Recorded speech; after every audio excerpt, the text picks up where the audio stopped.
ನಿಮ್ಮ ವಾಹಿನಿ. ಇದ್ದಿದ್ದು ಇದ್ದ ಹಾಗೆ. ನೀವು ಈ ಬಾರಿ 2018ರಲ್ಲಿ ಯಾವ ಮಟ್ಟದಲ್ಲಿ ಲೀಡ್ ಕೊಟ್ಟರು?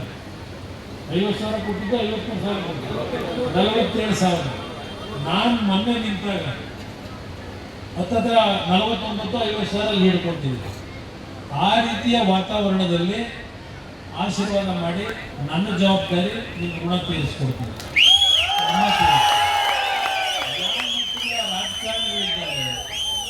ಯಾವ ಮಟ್ಟದ ರಾಜಕಾರಣಿಗಳಿದ್ದಾರೆ ಯೋಚನೆ ನನ್ನ ಬಾಯಿ ಬರಬಾರ್ದು, ಅವ್ರ ಬಗ್ಗೆ ಚರ್ಚೆ ಮಾಡಬಾರ್ದು. ನಾನು ಅವ್ರ ವ್ಯಕ್ತಿಗಳು ಹೇಗಿದ್ದಾರೆ ಅಂದರೆ ಅದೇನು ಈಗ ಸರ್ಕಾರ ಬದಲಾವಣೆ ಆಯ್ತಿದ್ದಂಗೆ ದೇವೇಗೌಡರು ಮನೆಯಲ್ಲಿ ಎಂಥದ್ದು ಸೂತ್ರದ ಛಾಯೆ ಕಾಣ್ತಾ ಇದೆ ಅಂತ.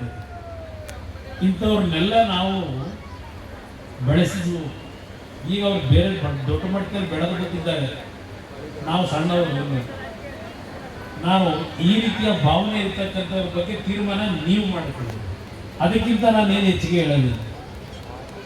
ದೇವೇಗೌಡರು ಸಾವನ್ನು ಬಯಸಿದ್ದಾರೋ, ದೇವೇಗೌಡರ ಕುಟುಂಬ ನಾಶ ಆಗಬೇಕು ಅಂತ ಹೇಳ್ತಾರೆ.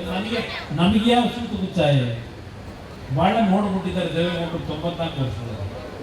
ಅದರಿಂದ ಇಂಥ ವ್ಯಕ್ತಿಗಳ ಬಗ್ಗೆ ನಾನು ಹೆಚ್ಚಿಗೆ ಚರ್ಚೆ ಮಾಡಲ್ಲ, ತೀರ್ಮಾನಗಳು ನೀವು ಮಾಡಿ. ಆದರೆ ಒಂದು, ನನ್ನನ್ನೇನು ಬೆಳೆಸಿದ್ದೀನಿ ಈ ಮಟ್ಟಿಗೆ ನಾನು ಬರಬೇಕಾದ್ರೆ ರಾಮನಗರ ಜಿಲ್ಲೆ ಒಂದು ಭಾಗ, ಅದಾದ ನಂತರ ಮಂಡ್ಯ ಜಿಲ್ಲೆಯ ಜನ ನನ್ನ ಬಗ್ಗೆ ನೀವು ಪ್ರೀತಿಯನ್ನು ಕೊಟ್ಟಿದ್ದೀರಿ.